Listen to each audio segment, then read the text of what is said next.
From the rolling hills of Lanarkshire, Scotland, in an area once known as Clydesdale, came a breed of horse developed in the 1700s that became pivotal in the commerce of Scotland and northern England.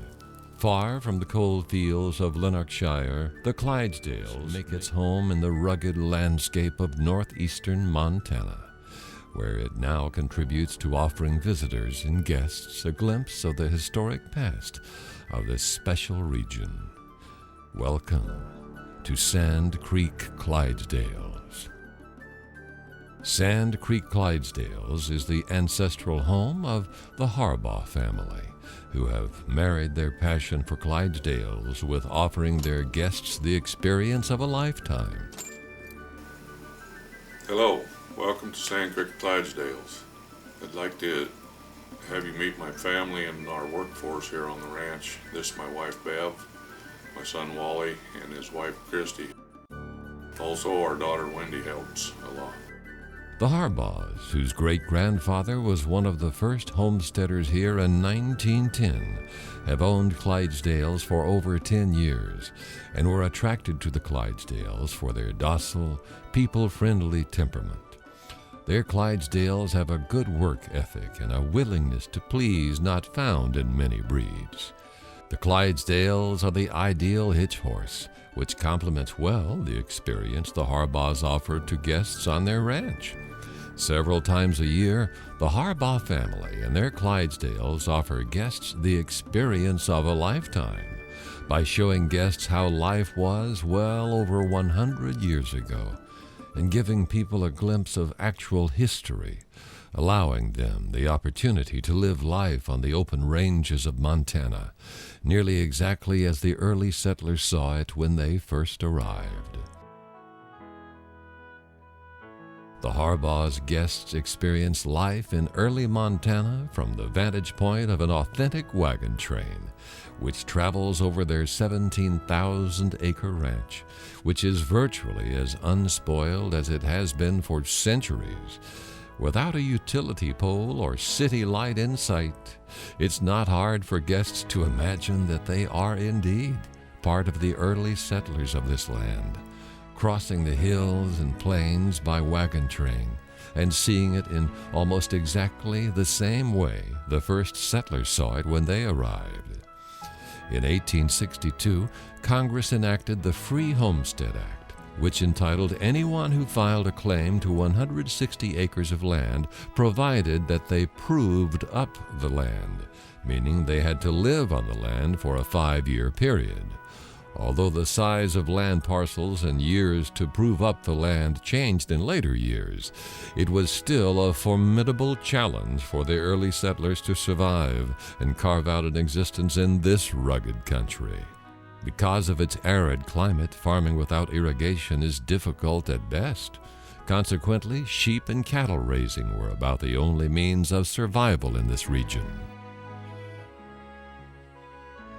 Guests will meet up at the base camp about 5 miles from the main ranch and can enjoy camping out on the range, sleeping under a canopy of 1 billion stars, listening to the soft nickering of the Clydesdales in nearby corrals. Although the Clydesdale is the hitch horse of choice for the historic wagon train, friends and guests can bring their own hitch horses or saddle horses, and guests can either ride in the wagons or spend some time in the saddle. Guests on the wagon train are well fed, with hearty breakfasts and campfire coffee to kick off the start of the day. The crackling fire greets guests in the morning, and a hearty country breakfast is a great way to start the morning. After breakfast for the horses and the guests, the horses are groomed and readied for the harness, while the wagons are loaded with the necessities for the trip. The trustworthy and reliable Clydesdales are hitched to the wagons and readied for the trip, and seem to enjoy the anticipation of the trail as much as the guests. The wagon master makes a quick safety check of the vehicles, harnesses, and horses, and then lets out with a call to action, signaling the wagon train is ready to move out on the trail. Wagon Train!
Once out of sight of the base camp, all vestiges of the 20th century are behind you, and suddenly you're back in another century, crossing the hills and plains with ghosts and memories of the early settlers. The steel-rimmed wheels of the bow-topped covered wagons accentuate every inch of terrain you cross.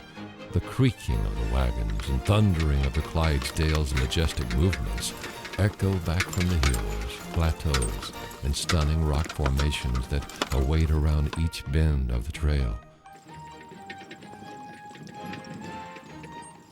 The hills and landscape seem to change color every hour as the sun marks the passage of time. The clear skies provide vistas from every vantage point, and the scenery is breathtaking.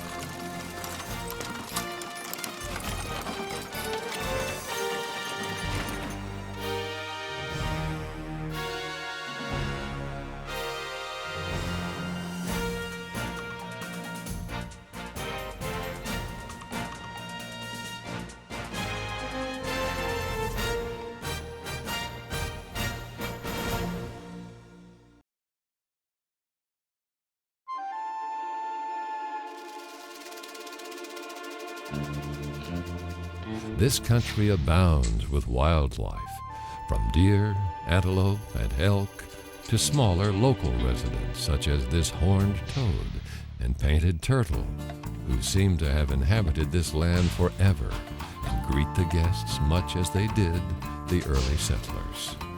Cattle and open-range horses dot the landscape that seems to go on forever. This is what we call a horned toad.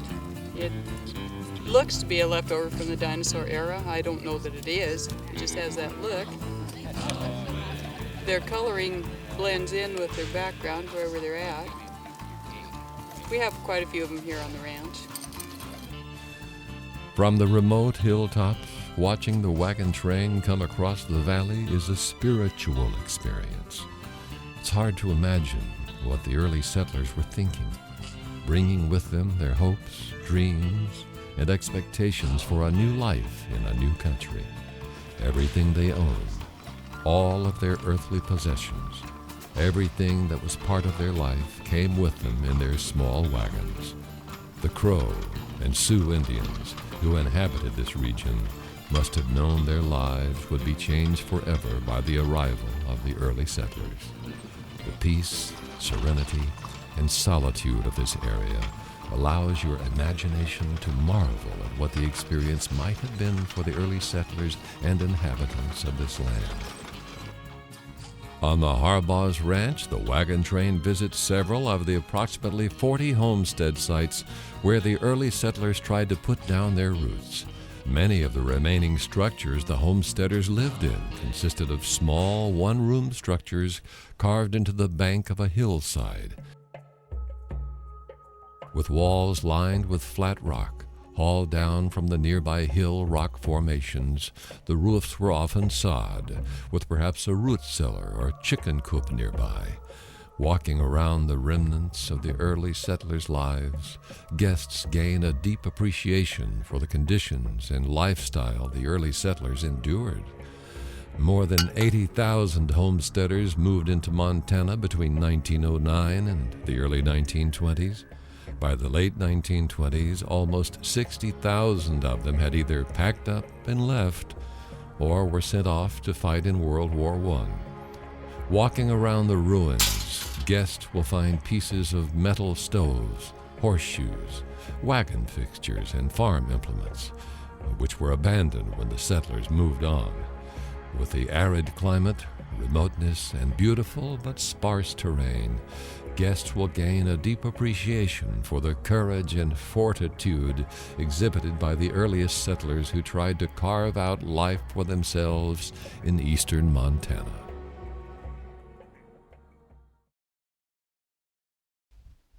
Betsy Baumgart. I'm the administrator for the Montana Promotion Division, which includes Travel Montana. Travel Montana is the division within state government that's responsible for promoting the state as a tourism destination. We're branding Montana to people that have no idea of maybe what Montana has to offer. to try to get tourists to come and visit our state. When you're in eastern Montana, it's very easy to be thinking about, the first people that came into this area. And one of those is Lewis and Clark and their Corps of Discovery. And Montana was the state that they actually spent the most time in. In 1803, President Thomas Jefferson commissioned Meriwether Lewis and William Clark to trace the Missouri River to its source and to find a water route to the Pacific Ocean. Their historic journey took them westward through Montana just to the north of the ranch near Fort Peck, now a popular recreational area. This part of the state of Montana is really rich with all sorts of history. Like I said, there's the Native Americans that are here. There's dinosaur digs. You can go to paleontology museums. There's about 200 small museums throughout the state of Montana that all deal with Montana heritage, the dinosaur digs from prehistoric age, to also the beauty of the geology that's in the area. And so there's not for want. If you're here to do horseback riding or ranching, you can take a break and go and to see one of the museums in the area or visit one of the tribes in the area and get a feel for the Native American culture that we have in this area. And if you come to Montana, a lot of that is still here. The land is untouched for the past 200 years. It looks pretty much the same way it did when Lewis and Clark were coming across on their journey.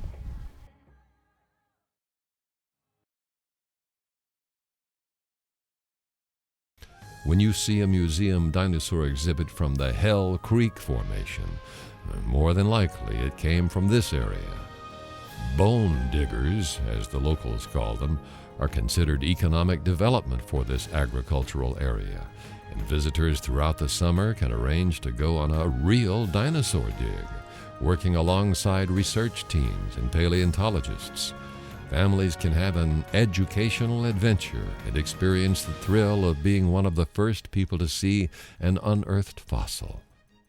With each passing season, erosion exposes more dinosaur artifacts that haven't seen daylight for 65 million years. This area is rich with fossils and assures anyone fascinated with dinosaurs and prehistoric history an unforgettable experience.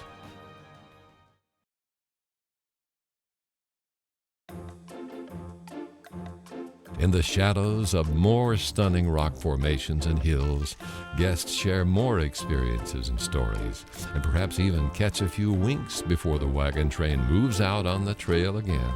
The horses are hitched and ready to begin, and the wagon master sounds the call to move the wagons on the trail. Wagons ho!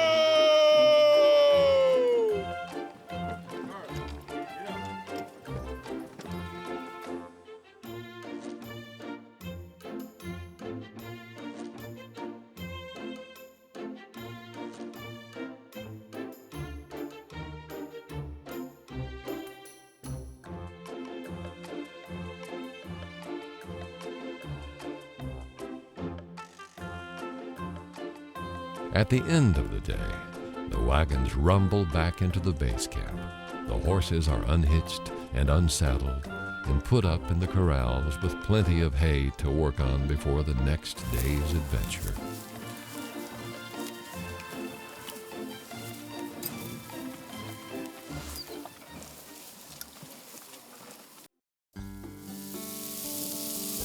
After spending a long day on the open trail, the guests are treated again to sounds, sights, and aroma of a hearty dinner.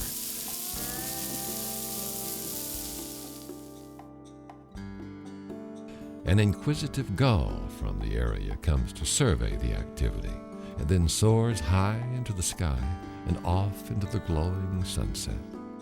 The campfire is rekindled and the guests settle in for a spectacular sunset as only Montana can provide.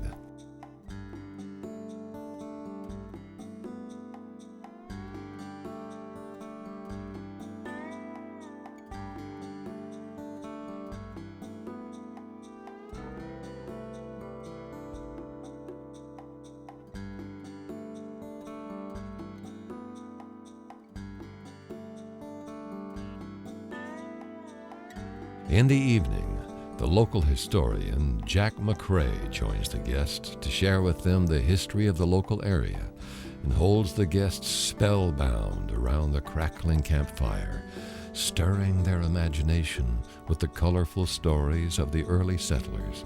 Came down the river, tipped the boat over pretty much on its side, and he panicked, and a bunch of the stuff went overboard, and one of the other guys on the boat just took his rifle and pointed it at him and told him to right the boat and quit panicking, and which he did. Sacagawea, Charbonneau's wife, picked up most of the stuff that had fallen out of the boat and saved almost everything. One of the stories you hear a lot about Lewis and Clark, you don't realize that it happened on the north side of our county here. In 1869, we had a couple of Indian fights in the county. One of them is in the far southeast corner of our county, a lot closer to Terry, Montana, than it is to this country. And that was a fight between the Crow Indians and the Sioux Indians. And there's lots of varieties. As the campfire slowly fades late into the evening, the guests retire to their campers or tents to sleep under the dark Montana sky, illuminated by a sea of stars, more stars than you've ever seen before.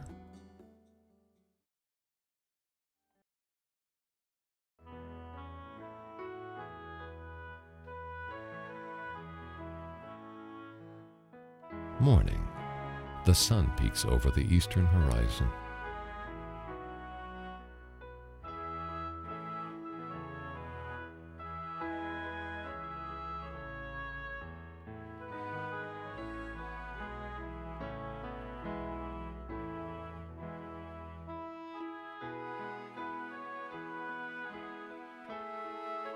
The horses nicker softly while munching their hay, illuminated by the soft pink glow of the early morning sunrise.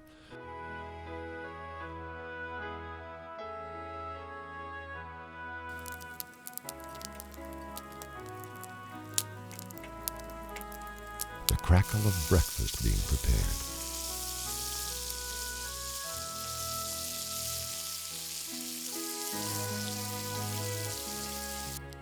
The new campfire heating the coffee, the smell of hot cinnamon rolls, and the signal from the wagon hostess. A new day has begun.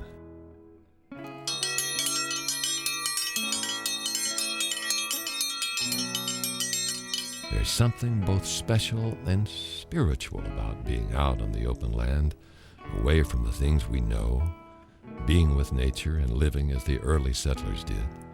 Time is marked not with a watch, but with the arcing sun, the spectacular sunrises and sunsets, where all the nuances of 20th century existence seem suspended in time.